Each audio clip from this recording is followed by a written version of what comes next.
Hello and welcome to Comic Culture. I'm Terrence Dollard, a professor in the Department of Mass Communication at the University of North Carolina at Pembroke.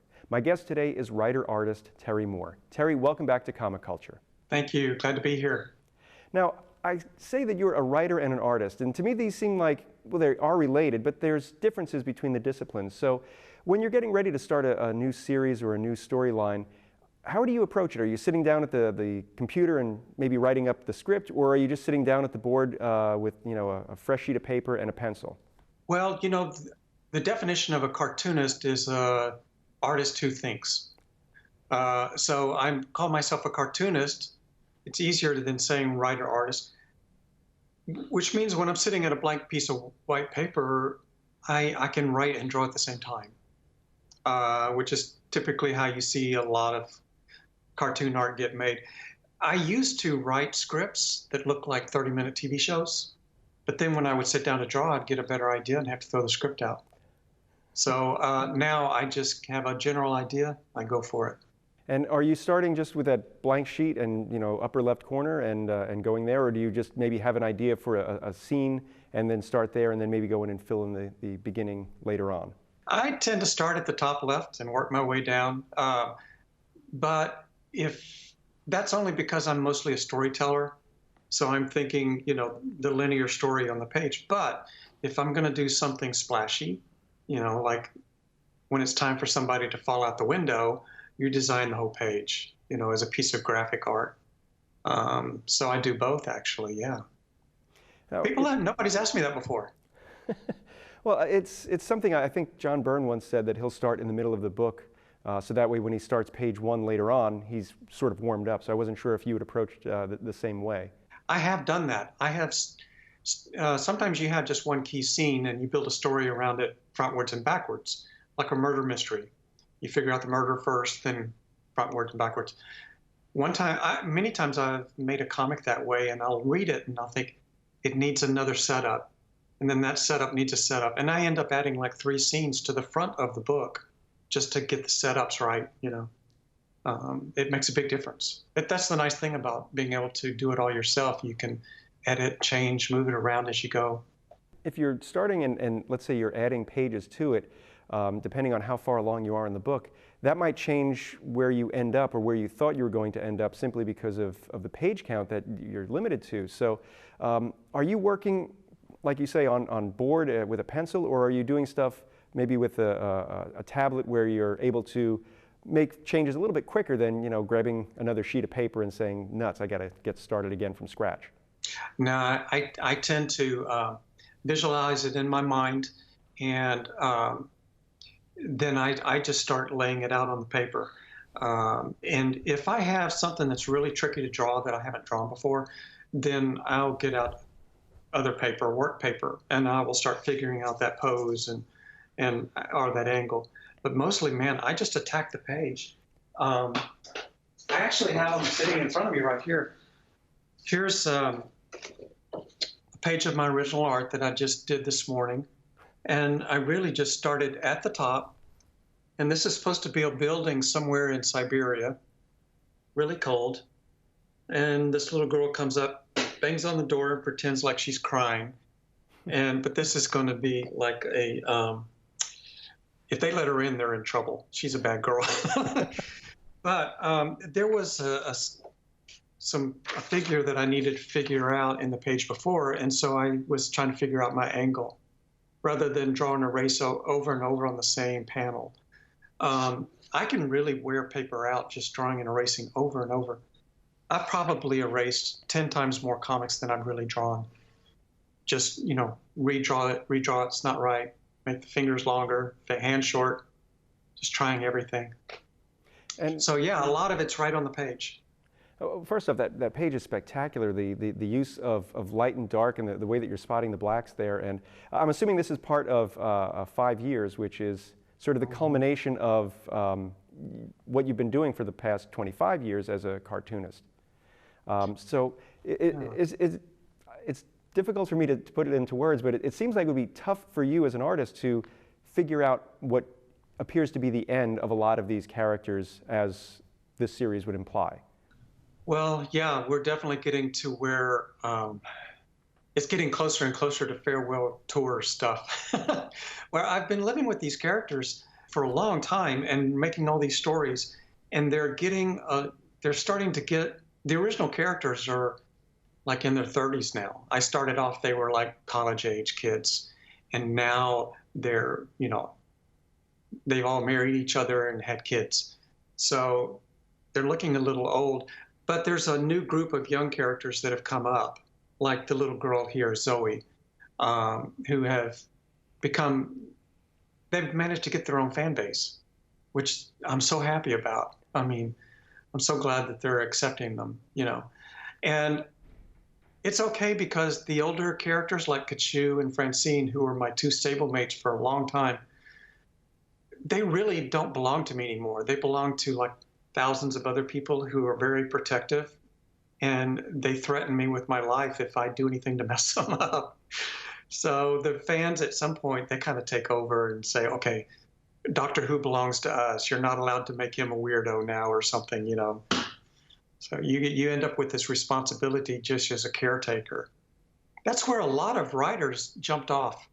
Ian Fleming, Arthur Conan Doyle, Agatha Christie, they started killing their main characters off when they felt like they didn't own them anymore. The fans were too protective. I guess it's sort of that misery situation where, if you have a spin out somewhere, you may end up meeting someone who's going to hobble you for writing the wrong ending to Strangers in Paradise 50th anniversary edition or something. One time I got a death threat from a fan just an overzealous fan in Seattle. And they said, if you have David end up marrying Kachu, I will kill you. And so they signed their name. And I found him on the telephone registry and called him. And I said, "Now, really?" And they were so shocked to hear from me. They said, "Oh, I'm sorry. I was just drinking and I was really excited about that issue." I didn't mean it. But yeah, people get excited when they read a story that they like. And that's all. It's all good.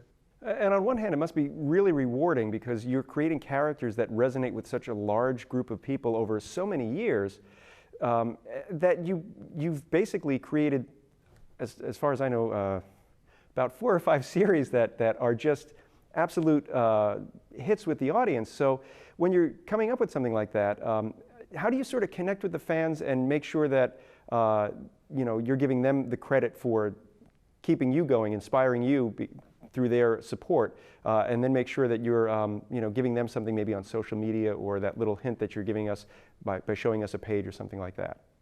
Just be grateful, and if you're grateful, it will come through in every way. If you have your head on right, it makes you approach the conversations correctly when you go to a convention.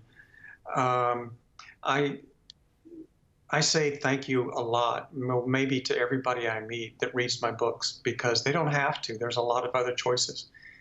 And, the world's turning and it's constantly trying to turn away from you as a creator. So whatever audience you have, you need to be very grateful to have it, especially in this day and age. But I don't know. I've learned that there's 2 parts to creativity, to doing this, to making these books and getting them out as an indie cartoonist. One of them is just to make the book. That's that personal challenge that you figure out yourself. But once the book exists, it's my role to make sure that the world sees it. That's a whole nother mindset. And when you go out to a convention or you talk to people, it's all about the book. Please read it. If you've read it, thank you so much. And I spend half the year doing that, taking it around to places and traveling the States, getting people to see it. Everything shy of begging. Well, you and I met years ago at Heroes Con, and it was one of those things where, yes, you were there and you were interacting with a lot of people. And you said that you're an indie cartoonist, and this means you're doing everything. So in a given month, how much time is spent writing, drawing the book? How much time is spent making sure that you can get it scanned into the publisher? And how much time is spent making sure that it can be distributed to wherever? And then marketing it in the various social media outlets? It's not a job, it's a lifestyle. It just consumes you. So my wife and I, our whole life is just doing this all day, every day, into the night. And then we go to the shows and we do that together, come back and get right back to work.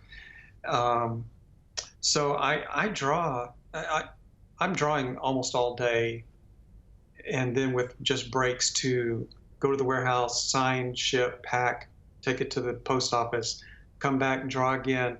And I draw until probably 1 in the morning, and then get up the next morning and start it over. Um, Once the book is drawn and it exists on all these pages are made, I scan it into the computer, do the magazine layout, send that FTP off to the printer, who's also here in Texas. They send me a proof within an hour, and I say, yeah, and they print it up and it's off to the distributor, Diamond Comic Distributor, who's the one main big comic industry distributor. They have it in the stores within 2 weeks. It's in the store, and then you're out there promoting it. So between all those hats that you wear, that's all you do, you know. I'm imagining it's got to be difficult to go from, artist to management and then back to artist again, especially when you're dealing with characters that have so much character. And I was wondering, when you're writing, when you're drawing, when you're putting those images on the page, at what point do you start to lose the conscious moment of, this is what the body language of this character is like, and this is the way this one would be doing this sort of motion, and when does it sort of become the characters not necessarily coming through you, but you sort of know them so well that you know how Francine is going to stand when she's, in the kitchen doing something as mundane as maybe making dinner? Wow, no one has ever asked me that. Um, well, first off, I really and truly, my head is in the clouds all the time. So if I have found amongst creative people that if you have the creative personality to do this kind of thing, you're probably not grounded enough to also run the business. And a lot of successful cartoonists, male and female, have a partner, life partner, that does the other one. And so my wife does the accounting, and she's super sharp. I'm looking at her desk. She's the smart, down-to-earth, grounded one, and I'm just in the clouds. And it's almost like it's my job to stay there. So when I get at the table, it doesn't take me very long to just zone out and be there in the moment. And it's really like watching a movie in your head. And I know you've heard everybody say that. It's kind of true. You can just see it in your head, the moments, and you play it out.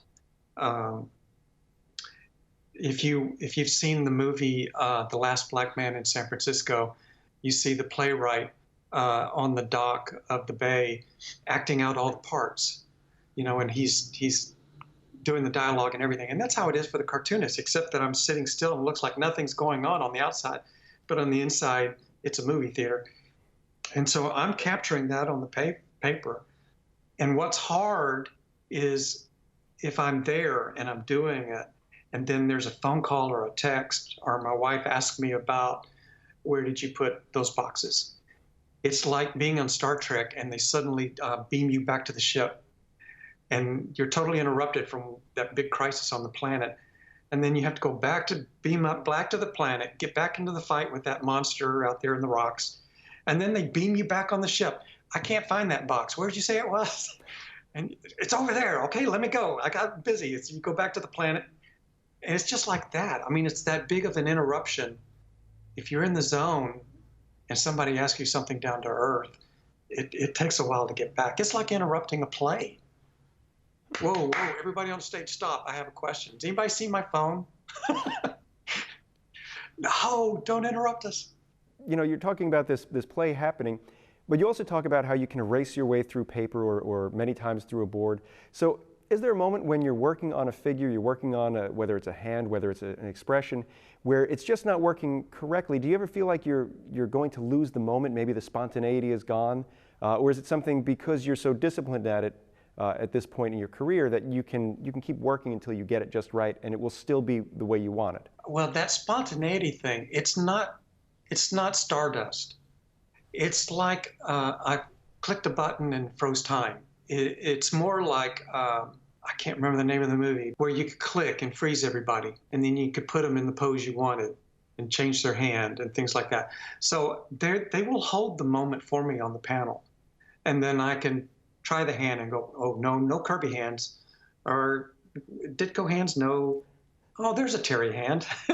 Do it like that. So I'm messing with it, and I can mess with the details, and everybody will wait for me. It's not like I have 20 minutes of inspiration. I better get it done while I'm there. I guess maybe it's the same way for painters. They go in every day and they get back in there, and they're back in the moment on the paper and it's there waiting for you every day. It'll stay there. I don't know. Maybe it's some kind of bond that you get with characters and the story.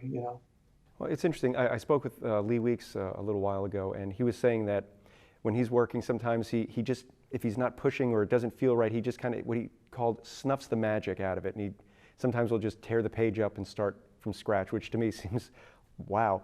So I was just wondering if you had a similar sort of thing where, maybe there was just something that, you could see it, but you just couldn't quite capture it. Now, I'm imagining all artists Yes. have that sort of feeling, but I just wanted to see if you'd be able to speak about that. That is your nightmare. That's a nightmare.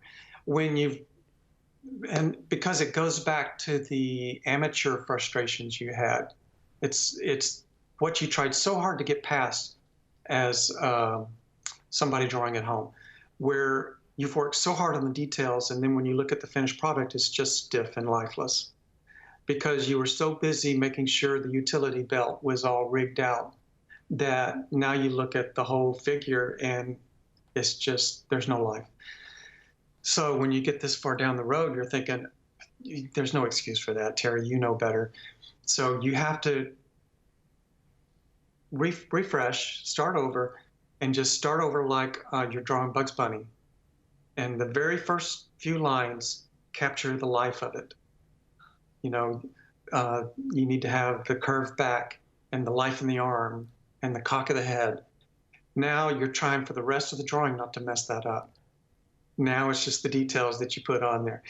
If you start with Batman's head or something, and you just start, the first thing you do is draw a complete head with a grim face, and now you're just going to figure out a body to go with it, that head will always be lifeless. And that, you needed to move that around to get him to do his athletics. So there is something to that, you're a sculptor in that sense. You can make something that has no life, or you can find that magic early on and then spend the rest of the time trying not to lose it. Lee is right. That is very frustrating. And sometimes even as a writer, I will get to a page in the book where I've been on it for 4 hours and it's not progressing, and I realize it's not progressing because I'm doing the wrong thing. And then I have to stop, and I come back at it the next day and I look at it and, oh my goodness, there you go. I was going down the wrong path, and something zen inside me stops me. Like, no. You lose all connection with it. And that's, you got to listen to it. And it's a very internal, isn't it? It's interesting too. In my work, I will occasionally be doing something, whether it's the few hours a month I get to sit down at the drawing board. But if it's not right, you do have to sort of let your mind think about something else, whether you go for a walk or play guitar or, eat something. Yeah. By the time you come back, maybe your brain has figured it out in the background, sort of processing the information the way that your conscious mind couldn't. Yes, absolutely. I think if you're thinking about it that much and you're that in tune with yourself, then you tend to also be a writer. If you're just going with the spirit of the moment, you may just be strictly an artist. The painters, the guys that I know who are brilliant painters with that natural gift, they actually seem to be more primal to me. They're looking at life a little different. They capture it a little differently. Whereas I'm trying to show the emotion in the eyes and then set it up with the panel ahead. And, I'm thinking like a writer or a director. And it's a different mindset altogether, So yeah, not all artists are alike, and they don't all work alike. There's a golden thread, but I think depending on what your profile and your personality is, depends on what kind of art you make, but it's a strange thing. It really is very internal. You could uh, cut my hand off and just tape a brush to my arm. I would still be able to do the same drawings. You know, I'd have to work larger like Renoir did when he got arthritis. But I mean, it's coming from in here somehow, and you're just training your hand not to be stiff and just to get it done. But you could train the other one too. You know, it's a very internal thing. Who you are depends on your art, what kind of art you make. Another facet is, we looked at that page that you were showing us before of that building in Russia. You're doing some really detailed background work. You're making the world that your characters live in seem real, as if you know, there are things there that you could open up a drawer and find. So there's a life to that. So when you're approaching a background, when you're approaching a setting, how are you thinking of that, and how that would work with your characters? When I was cartooning and trying to make my friends laugh with funny cartoons in high school, I discovered that they would laugh bigger if I set it up. So it wasn't just one funny picture, but if you showed people walking into it, set it up, it was funnier for the reader. And part of that became give them a setting. So if you want to show something funny happening, say in a theater, you have to draw enough to give a sense of theater. Um, in fact, one of the first professional criticisms that somebody ever gave me was, you can draw, you have a good ability, but your stories have no sense of place. I went back and looked at my art, and it's because I was lazy, because I didn't want to draw buildings. You know, I don't want to draw Manhattan and all those windows and the silos and the stuff that Christopher Golden was so good at, or somebody. I've tended to just draw as little as possible, but when it has to be there, it has to be there. You wouldn't know it's a building in Russia if I didn't at least draw that much. But if I was Bernie Wrightson, I would get in there and draw the light sources in every brick, you know, and all that kind of thing, you know. So I do the best I can, but my forte is not architecture. I'm just showing you that so that you can figure out where the characters are. And the minute you know, I stop showing you because I don't want you to look at, say, the chair in the room anymore. I stopped drawing the chairs and the other details. Now I want you just on the two talking heads, you know. And it's like I start show enough, and then I kill the lights on the background until it becomes the conversation, and I'm trying to get you to focus, you know. It's a pain to draw those buildings. I don't mind drawing woods and nature, but architecture, wow. No, thank you.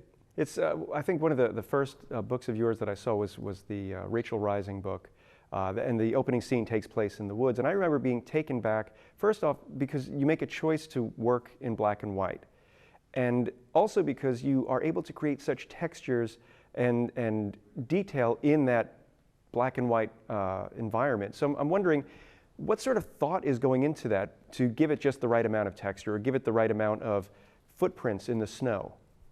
Man, that's a tricky question because I'm looking at the book. Okay, well, the goal as the artist writer, I mean, yeah, was simply I wanted to show this figure walking through the woods, and I knew what she looked like. So the primary point of every panel was her. Then I wanted the woods to look wet and cold, like we were in the Northeast somewhere, like where you would go to hike, but you're off the trail. And it was one of those things where I was chasing a vision in my head. I didn't use reference photos or anything. It was just exactly as I described it. So I started drawing what I knew were northeastern trees. There was the lighter ones up front, the darker ones in the back for a sense of depth, you know, like a light box, a diorama. And I'm trying to get my character to walk through 3D space. And then as we work our way through the woods, you know, you are the viewer and I'm the camera, and we're just going through the woods in 3D space in my head. So that's really all I'm trying to do. It's as if you were watching the TV show, and these are the freeze frames I gave you. This one, this one, this one, you know. And that's how I think, and that's how I was trying to draw it. I think if, say, say if you had a student who was wanted to make TV, wanted to make videos or movies, they can probably see shots in their head. We're going to drive into the warehouse district, go around the building, park the car. There's 3 cars waiting. One car gets out. There's somebody on the roof. Oh, there's 3 people. It's triangulated. Oh my gosh. You think like that. So either you get your cameras and your crew out and you shoot it, or you get a pen out and you draw it. That's all there is to it. So Terry, they're telling us we have about a little less than a minute to go before we have to wrap up our conversation. If the people watching wanted to find out more about your work or what you're up to, how can they do that? I'm on social media at Terry Moore Art on Twitter, Instagram, also on YouTube. And there's a terrymooreart.com where my website is with all my books and merchandise. And on my YouTube, I have instruction videos of how to draw and how to do what I do. I'm trying to share it and tell anybody that wants to listen. Well, Terry, thank you so much for sharing with me today and sharing with our audience. I'd like to thank you for taking time out of your schedule. I'd like to thank you at home for watching Comic Culture. We will see you again soon.